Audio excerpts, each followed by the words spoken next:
Owen Fletcher's trembling fingers counted the crumpled bills one final time. $50. His last $50 for his first date since becoming a widower 2 years ago. Romano's restaurant blazed with golden warmth, the rich aroma of roasted garlic and aged wine drifting from elegant tables where $18 glasses caught the light like liquid amber. The scent reminded him of the vast distance between this world and his empty wallet. Rachel's perfectly manicured fingers wrapped around her wine glass, her ice-blue eyes dissecting him, piece by calculated piece thrift store button-down, scuffed work boots, financial desperation barely masked behind a forced smile. "You're an electrician." The words fell like shards of ice into warm wine. At the neighboring table, a predator in expensive Armani observed every gesture with surgical precision. Coal-black eyes, a calculating smile that never reached her lips, her phone positioned like a concealed weapon, capturing secrets he couldn't comprehend. Owen had absolutely no idea that this $50 disaster would become the most expensive and life-altering night of his existence. The mysterious woman lurking in the shadows held every answer to questions he'd never dared to ask. 2 hours earlier, 7-year-old Callie Fletcher sat on her bed, her small legs swinging back and forth. Her left leg dragged slightly, a birth defect that made her slower than the other kids at school. The weight of upcoming field day pressed against her chest like a heavy stone. "Daddy, why don't I have a mommy like my friends?" she asked, watching Owen kneel down to tie her worn sneakers.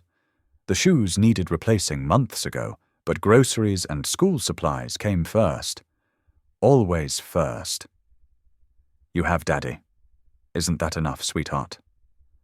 Owen's voice carried the exhaustion of 2 years spent juggling work and single parenthood. The accident that took Lindsay still felt like yesterday. Screeching tires, shattered glass, a life cut short at 32. "But Daddy needs a friend. I see you crying when you think I'm sleeping." Callie's innocent observation hit Owen like a punch to the stomach. Children saw everything adults tried to hide. Her next words made his hands pause on the shoelaces. "I'm scared about the race next week, Daddy." "I'm the slowest in my class." The other kids laugh. The vulnerability in her voice cracked something inside him. Mrs. Henderson from next door had been pushing him toward the dating app for months. "Life has to go on, Owen. Callie needs to see you happy. Maybe she was right. Maybe it was time to try again." The profile creation had taken 3 attempts and 2 glasses of cheap whiskey. Owen Fletcher, 35, electrician, single father. The photo showed him smiling awkwardly in his best shirt, the same one he wore tonight. Rachel Morrison had matched with him within hours. Her profile gleamed with professional headshots and mentions of wine tastings, art galleries, weekend trips to the coast. She suggested Romano's for dinner. Owen had Googled the restaurant, seen the leather-bound menus without prices, and felt his stomach drop. But he'd agreed anyway. $50 would have to be enough. It had to be. Now, sitting across from Rachel, Owen watched her perfectly glossed lips form words that felt like tiny cuts. Electrician work must be challenging financially. She sipped her wine, a Cabernet Sauvignon that cost more than his hourly wage. Her eyes never quite met his, instead cataloguing the restaurant around them as if searching for an escape route. The conversation felt like a job interview he was failing. "I managed just fine," Owen replied, his jaw tightening. The lie tasted bitter. He managed survival, not comfort. Every month was a careful calculation of bills versus income, wants versus needs. "Do you have children?" Rachel's question came with the detached interest of someone asking about the weather. Owen's chest swelled with the only pride he had left. A daughter. Callie, she's 7. The transformation in Rachel's expression was immediate and complete. Her wine glass paused halfway to her lips. Oh, that must be expensive. The word expensive hung in the air like a blade. Owen felt heat creep up his neck. She's worth every penny I don't have. The honesty surprised them both. Rachel's smile became practiced, polite, final. At the neighboring table, the dark-haired woman in the Armani suit had been watching this entire exchange with predatory focus. Her own meal sat untouched, growing cold while she observed Owen's quiet humiliation with something that looked almost like recognition. When she stood abruptly and walked toward their table, Owen expected another blow to his already bruised evening. Instead, she extended a business card with fingers that bore no wedding ring but wore a watch worth more than his truck. "Excuse me," she said, her voice carrying an authority that made both Owen and Rachel look up. "I couldn't help but overhear." "I'm Vivian Cross from Cross Tech Solutions. I have an electrical emergency at my home, and I need someone reliable tonight." The business card felt substantial between Owen's fingers. Thick paper, raised lettering, an address in Hillsview where houses started at 7 figures. Rachel's eyebrows climbed toward her hairline. "We're in the middle of dinner," she protested, as if Owen's financial salvation was an inconvenience to her evening. Vivian's smile held winter. "Of course. I apologize for the interruption." She turned back to Owen. "I pay double the standard rate for emergency calls. If you're interested, my number is on the card."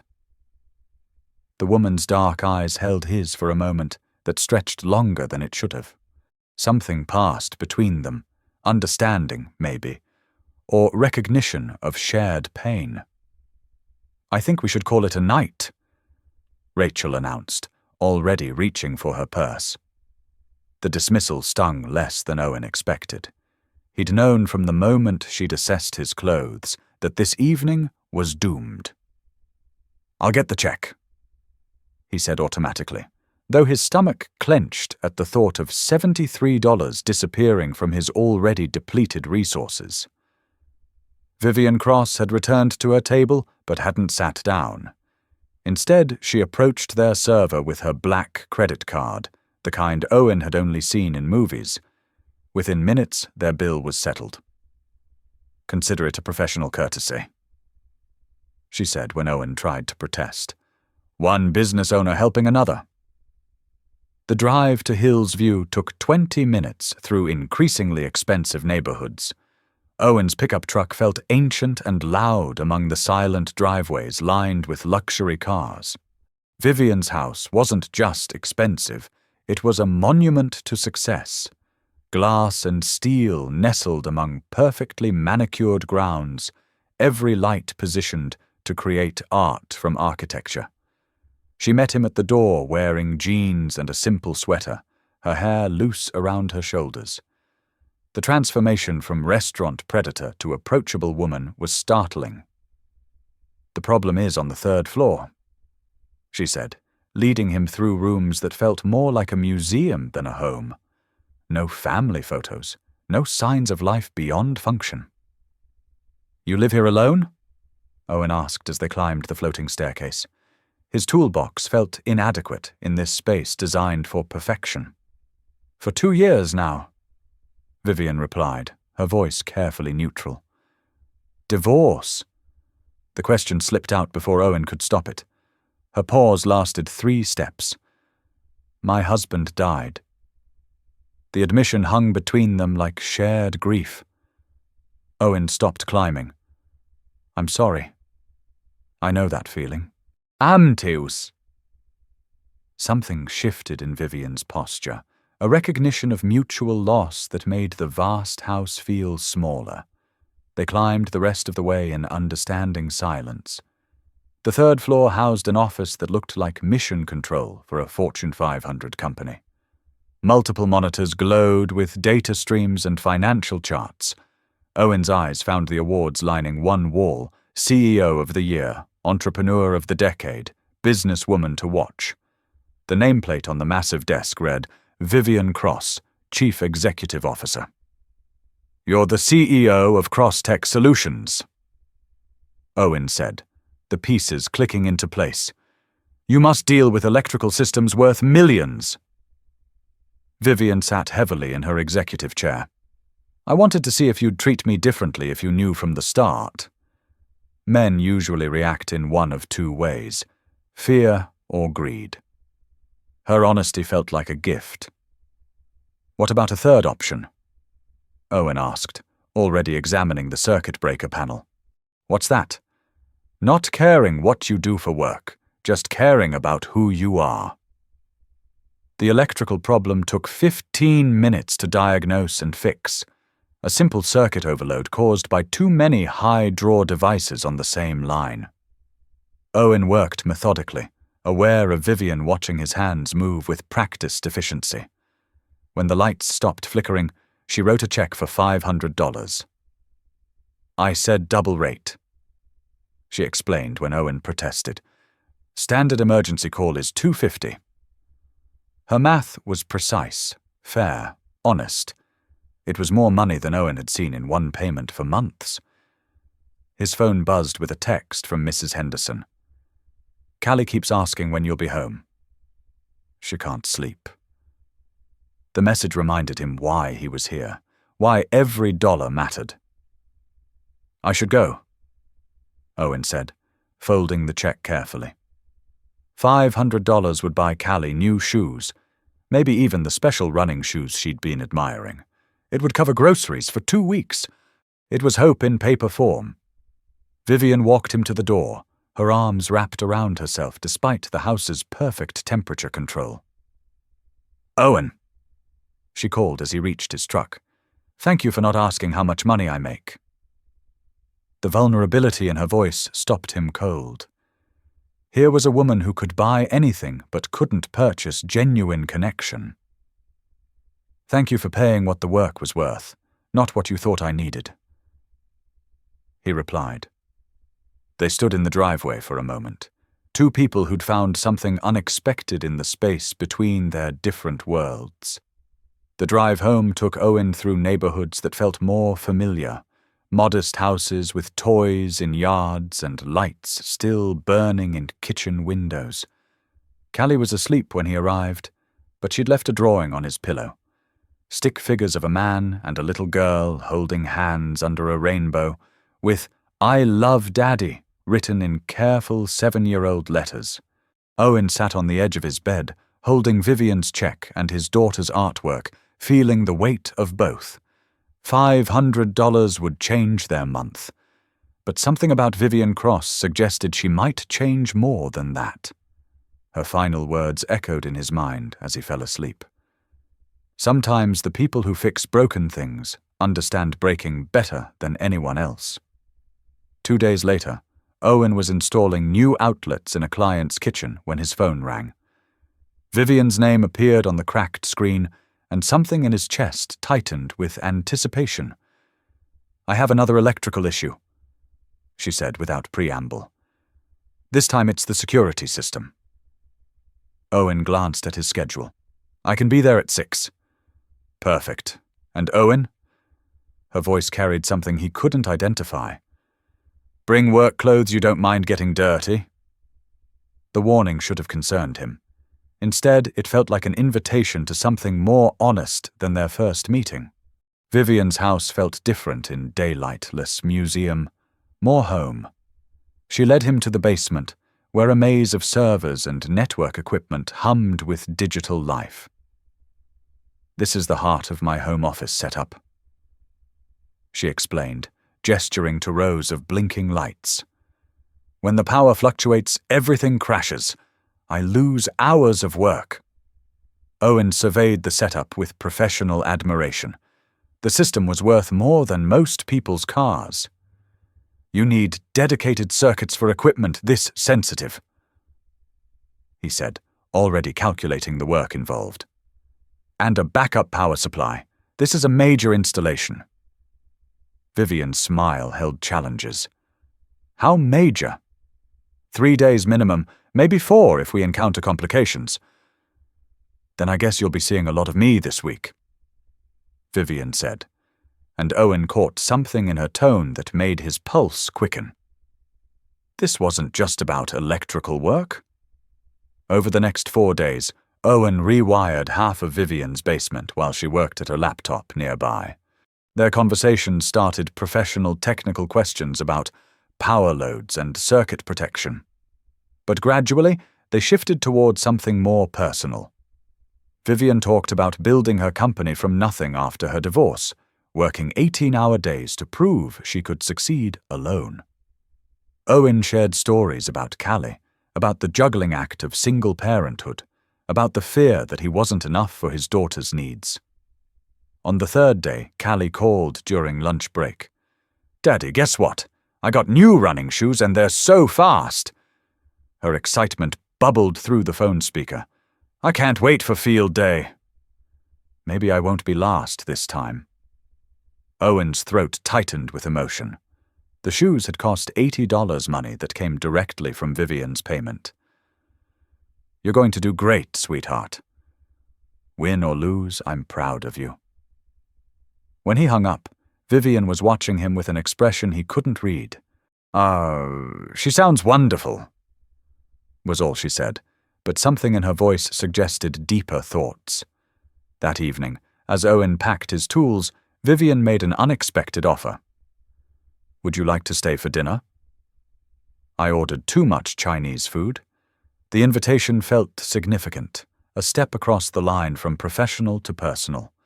Owen accepted, and they ate takeout containers while sitting on her kitchen island, talking until the food grew cold. Vivian asked about Callie's upcoming field day, about Owen's work, about his dreams beyond just surviving each month. Her questions felt genuine, not like the surface-level curiosity of someone making polite conversation. When Owen mentioned wanting to learn more about smart home technology, Vivian's eyes lit up with genuine interest. "I could teach you," she offered, "if you're interested in expanding your skills." The following week brought a routine that surprised them both. Owen would finish his regular work, then drive to Vivian's house for what she called continuing education. She taught him about network infrastructure, smart home integration, the intersection of electrical work and modern technology. In return, Owen showed her things she'd never considered: how to change a light switch, the satisfaction of fixing something with your own hands, the quiet pride of work that you could see and touch. Their lessons often ran late into the evening, ending with dinner and conversations that ranged from childhood memories to future dreams. 3 weeks into this new arrangement, Owen received a call that changed everything. "This is James Hartwell from Hartwell Industries," a smooth voice announced. "I need to speak with you about Vivian Cross." The name sent ice through Owen's veins. He knew that name from Vivian's carefully neutral mentions of her business challenges. James Hartwell was more than a client. He was the ex-husband who'd tried to destroy her during their divorce. "Mr. Fletcher, I think we should meet," James continued. "I have a proposition that could benefit us both." The menace in his polite tone made Owen's grip tighten on the phone. This was trouble arriving in an expensive suit. They met at a coffee shop downtown, neutral territory that felt anything but neutral when James Hartwell walked in. Tall, silver-haired, wearing a suit that cost more than Owen's monthly income, he commanded attention without trying. His smile held the warmth of a shark. "Owen Fletcher, you're exactly what I expected." The insult disguised as observation made Owen's jaw clench. James slid into the booth across from him, with the confidence of a man accustomed to owning every room he entered. "Let's discuss Vivian," he said, as if she were a business asset rather than a human being. "I understand you've been spending time at her house," James continued, stirring sugar into coffee he wouldn't drink. "Working on her electrical systems." The way he said "working" made it sound obscene.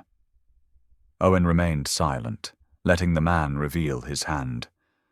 I'm going to be direct, Mr. Fletcher. I can make you rich, or I can make your life very difficult. The choice is yours. He slid a certified check across the table. $1 million.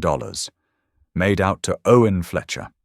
The numbers seemed to float above the paper like a mirage.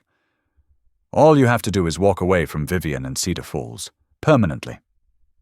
Owen stared at the check, his mind reeling. $1 million would solve every problem in his and Callie's life. College fund, house in a better neighborhood, security he'd never dreamed possible. All he had to do was abandon the woman who'd shown him more genuine interest in 3 weeks than anyone had in 2 years. Why? Owen managed to ask. James's smile turned predatory. Because Vivian thinks she can build a life without consequences. I'm here to remind her that some mistakes can't be undone. The threat was clear, wrapped in civilized language but unmistakably violent in intent. What if I refuse? Owen asked, though his fingers traced the edge of the check involuntarily. James's laugh held no humor. Then I destroy her company and ensure you never work in this state again. I have that power, Mr. Fletcher. Hartwell Industries has contracts with every major construction firm in Iowa. One word from me, and you'll find yourself unemployable. The casual cruelty in his voice made Owen's skin crawl. This was a man who destroyed lives for sport, who'd already tried to break Vivian once and couldn't accept her recovery. I'll give you 24 hours to decide, James said, standing to leave. Choose wisely. Owen drove home in a daze, the check burning like acid in his pocket. $1 million. Enough to give Callie everything she deserved. Private school, medical care for her leg, a future without financial stress. All he had to do was betray the first woman who'd made him feel like more than just a struggling single father. That evening, he sat at his kitchen table staring at the numbers while Callie did homework nearby. "Daddy, you look sad," she observed with the directness of childhood. Did something bad happen? Owen forced a smile. Just thinking about grown-up stuff, sweetheart. But inside, his world was crumbling with the weight of an impossible choice. The next morning brought Callie's field day, and Owen had promised to attend despite his turmoil. He stood among other parents, watching his daughter line up for the 50-meter dash. Her new running shoes gleamed in the morning sun shoes bought with honest money earned through honest work. When the starting gun fired, Callie burst forward with determination that made Owen's chest tight with pride. She didn't win. She came in 4th out of 6 runners, but when she crossed the finish line, she was smiling with pure joy, pumping her arms in celebration of her personal best. That smile was worth more than any check James Hartwell could write. "Daddy, did you see? I wasn't last." Callie threw herself into Owen's arms, sweaty and breathless and absolutely radiant. "I was 4th, and Jenny said my shoes were cool." Her happiness was infectious, untainted by thoughts of money or status or the adult complications that seemed so important moments before. Owen hugged his daughter tight, breathing in the scent of her strawberry shampoo and honest sweat. In that moment, he knew what his answer would be. Some things couldn't be bought, and some people couldn't be abandoned for any price. That afternoon, Owen called James Hartwell. "I'm not interested in your money," he said without preamble. The silence stretched for several seconds before James's voice returned, cold and sharp as winter wind. "You're making a mistake, Mr. Fletcher." "A very expensive mistake." "Maybe," Owen replied. "But it's my mistake to make." He hung up and immediately called Vivian. "We need to talk," he said when she answered. "James Hartwell paid me a visit." The sharp intake of breath on the other end told him everything he needed to know about the danger they now faced. Vivian was waiting on her front steps when Owen arrived, her face pale but composed. She'd changed from her usual business attire into jeans and a sweater, as if armor wouldn't help with what was coming. "He offered you money," she said, without waiting for explanation. It wasn't a question. Owen nodded, pulling the uncashed check from his pocket. $1 million to disappear from your life. Vivian's laugh held bitter recognition. "He did the same thing during our divorce. Tried to buy off my lawyer, my accountants, anyone who might help me keep what I'd built." She took the check, examined it with the eye of someone who'd seen similar tactics before. "Why didn't you take it?" "Because my daughter deserves a father who can't be bought," Owen replied. "And because some things are worth more than money." The words felt true as he spoke them, crystallizing a decision that had been building for weeks. Vivian stepped closer, close enough that he could smell her perfume mixed with the scent of fear. "James won't stop at money," she warned. "He'll come after your work, your reputation, anything he can use to hurt you." Owen met her eyes, seeing not the successful CEO but the vulnerable woman underneath. "Then we'll face it together." Over the next week, James Hartwell's influence became apparent. 3 of Owen's regular clients cancelled their contracts without explanation. His electrical supplier suddenly couldn't guarantee delivery schedules. Phone calls went unreturned. Emails disappeared into digital voids. The message was clear: cross James Hartwell and face professional destruction. But something unexpected happened during this campaign of intimidation. Vivian fought back, not with money or influence, but with strategic brilliance that reminded Owen why she'd built a successful company from nothing. "Crosstech is launching a new initiative," she announced over dinner at Owen's modest kitchen table. The contrast between his simple home and her mansion had become meaningless over the past month. Callie was upstairs doing homework, occasionally calling down with questions that Vivian answered with surprising patience. "We're partnering with local contractors to provide smart home integration services." Guess who my first recommended electrical contractor is going to be? Owen felt hope stir in his chest. "You don't have to do this," he said. "James will retaliate." Vivian's smile held steel. "Let him try. I've been planning this expansion for months. The timing is just convenient." The partnership launch made the local business news, complete with photos of Owen and Vivian shaking hands in front of Crosstech's headquarters. Within days, Owen's phone was ringing with new clients interested in smart home technology. James's attempted economic strangulation was failing, countered by Vivian's strategic intelligence and genuine business opportunity. But success brought new dangers. One evening, Owen arrived home to find his front door ajar and his house clearly searched. Nothing was stolen, but the message was unmistakable. Nowhere was safe. "You and Callie are staying with me," Vivian announced when Owen called to report the break-in. Her tone brooked no argument. "My house has security systems that actually work." Owen's pride warred with practicality and lost. His daughter's safety trumped his ego. That night, Callie explored Vivian's house with wide-eyed wonder while Owen tried to process the surreal turn his life had taken. 3 months ago, he'd been counting $50 bills for a disastrous date. Now he was living in a mansion with a woman who'd become far more than an employer. Living with Vivian revealed layers of her character that business meetings couldn't show. She made pancakes in the shape of animals for Callie's breakfast. She helped with homework, explaining math concepts with the same patience she used for computer programming. She listened to Callie's stories about school with genuine interest, never making her feel like a burden or an interruption.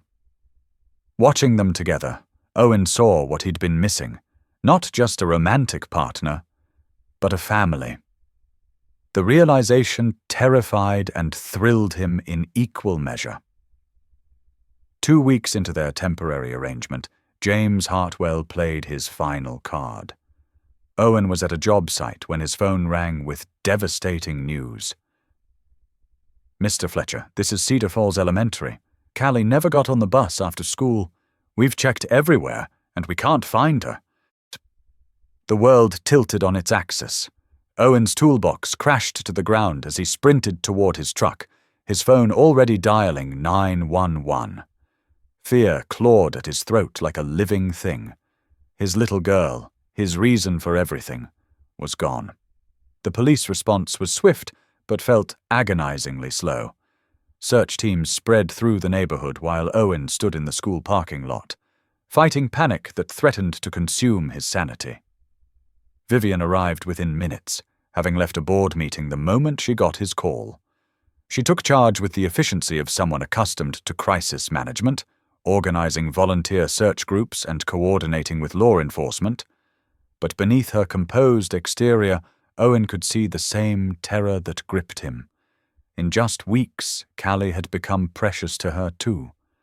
The breakthrough came from an unexpected source. Mrs. Henderson, Owen's elderly neighbor, remembered seeing a black sedan parked across from their house that morning. Security cameras from a nearby business captured the license plate, which traced back to a rental car company. Within hours, police had tracked the vehicle to a warehouse on the outskirts of town. Owen insisted on coming along, despite police objections. His daughter was in there, and nothing would keep him from her. The warehouse rescue unfolded like something from a nightmare. Callie was found in a small office, unharmed but frightened, guarded by 2 men who disappeared the moment police sirens became audible. James Hartwell's fingerprints were nowhere on the operation, but his money had funded it. As Owen held his trembling daughter, he felt something fundamental shift inside him. This wasn't just about protecting what he loved anymore. It was about ensuring James Hartwell could never threaten another family. The legal battle that followed revealed the full extent of James's obsession with destroying Vivian. Kidnapping charges led to investigations that uncovered corporate espionage, tax evasion, and a pattern of intimidation spanning years. His business empire began crumbling under scrutiny he'd avoided through carefully cultivated connections. But Owen felt no satisfaction in his enemy's downfall. Justice felt hollow compared to the memory of his daughter's terrified face in that warehouse. Recovery came slowly, measured in small victories. Callie's nightmares gradually faded. Owen's business expanded beyond anything he'd imagined possible, fueled by Vivian's connections and his own growing expertise in smart home technology. They moved into Vivian's house permanently, not because Owen's home wasn't safe, but because they'd become a family that belonged together. The mansion began showing signs of Life Callie's artwork on the refrigerator, Owen's tools in the garage, the sound of laughter echoing through rooms that had been silent too long. 6 months after the kidnapping, Owen stood in Vivian's garden watching Callie practice for another field day. Her left leg still dragged slightly, but physical therapy and growing confidence had transformed her running style. She was faster now, more assured, racing toward a finish line with determination that made his heart swell. Vivian sat on a garden bench nearby, laptop balanced on her knees as she managed Cross-Tech's continued expansion. The company had tripled in size, but she'd learned to delegate, to trust others with responsibilities she'd once shouldered alone. "Daddy, watch this!" Callie called, demonstrating a new running technique her physical therapist had taught her. She crossed the makeshift finish line Owen had marked with garden stakes, her arms raised in victory. Not because she'd beaten anyone else, but because she'd beaten her own fears. Owen applauded while Vivian cheered, and in that moment, the broken pieces of their separate lives felt perfectly arranged. That evening, after Callie was asleep, Owen and Vivian sat on their back deck watching stars emerge in the Iowa sky. The conversation turned to the future, to plans they were making together, to the family they'd accidentally created. "I never thanked you properly," Owen said, taking Vivian's hand in his. "For what?" she asked, though her smile suggested she knew. "For seeing something worth saving in a man with $50 and a broken heart." Vivian squeezed his fingers. "Thank you for showing me that some things can't be bought, fixed, or programmed. Sometimes they just have to be loved." The proposal came 2 weeks later, not in a restaurant or some grand romantic gesture, but in the morning chaos of their kitchen.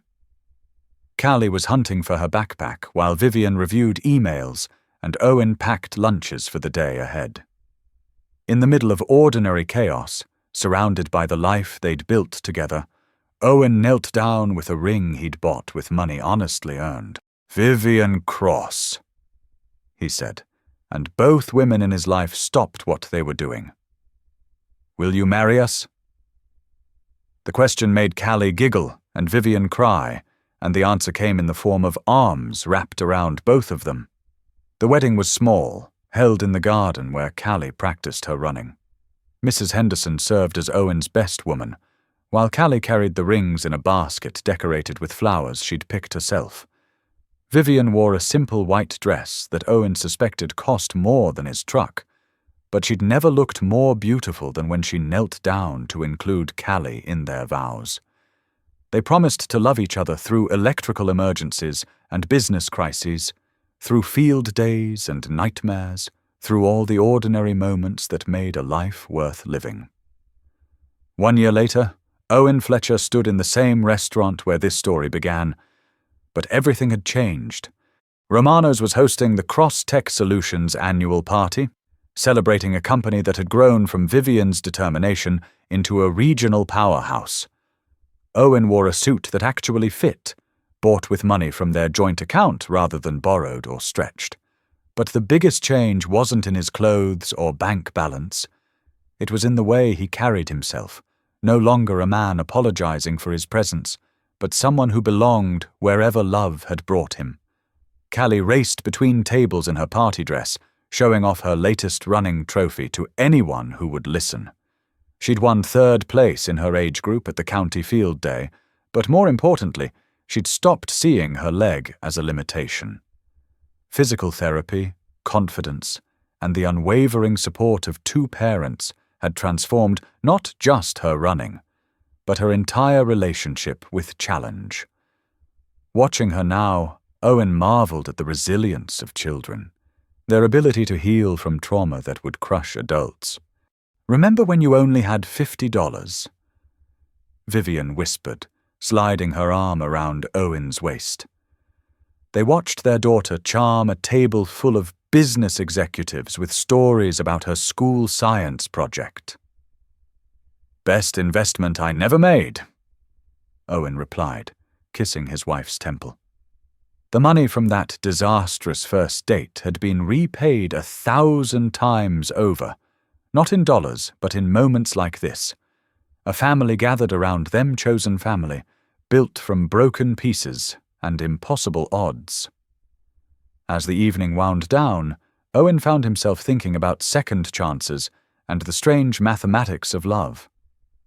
$50 had seemed like so little when he'd counted it with trembling fingers. But it had been enough to get him to Romano's, enough to meet a woman who saw past his empty wallet to the man underneath. Sometimes the smallest investments yielded the greatest returns, especially when measured in something more valuable than money. The last guests departed near midnight, leaving Owen, Vivian, and Callie to clean up the remnants of celebration. Paper streamers and empty champagne glasses told the story of success, but the real victory was simpler. 3 people who'd been broken by loss had found each other and built something stronger than the sum of their separate parts. They drove home together through empty streets, Callie sleeping in the back seat while soft jazz played on the radio. "Do you ever wonder what would have happened if you'd had more money that night?" Vivian asked as they pulled into their driveway. Owen considered the question seriously. "I think I would have tried harder to impress Rachel. Probably would have ordered the expensive wine, maybe even a second course. And I never would have met you. The truth of it struck them both. Poverty had been a gift disguised as a curse, stripping away pretense and revealing what actually mattered. In their bedroom that night, as they went through the quiet rituals of a married couple, Owen caught sight of himself in the mirror. The face looking back was older, more confident, marked by laughter lines rather than worry. He was still an electrician, still someone who fixed broken things for a living. But now he was also a husband, a father, a partner in a business that was changing lives. The $50 man had become someone worth more than he'd ever imagined possible. The alarm clock read 11:47 when Owen finally settled into sleep, Vivian's breathing already deep and regular beside him. Tomorrow would bring new challenges: an installation at the Henderson House, Callie's parent-teacher conference, the quarterly business review for Cross Tech. Ordinary problems of an extraordinary life, the kind of busy happiness he'd stopped believing possible after Lindsay's death. In the darkness, Owen's last conscious thought was a prayer of gratitude to whatever cosmic force had brought him to Romano's with exactly $50 and a heart open enough to love again. Some stories begin with great wealth or grand adventure. This one had started with empty pockets and ended with everything that mattered. In the morning, he would wake up to the sound of his daughter's laughter and his wife's coffee brewing, surrounded by a life that no amount of money could have purchased. The numbers in Owen Fletcher's bank account were larger now, but they'd never again define his worth. True wealth, he'd learned, was measured in moments like Callie's bedtime stories and Vivian's morning kisses, in problems solved with skilled hands and challenges faced with a full heart. The electrician who'd once counted crumpled 20s now understood the most important equation of all. Love multiplied by courage equals a life worth living. And sometimes that mathematics begins with exactly $50 and the courage to spend it on hope.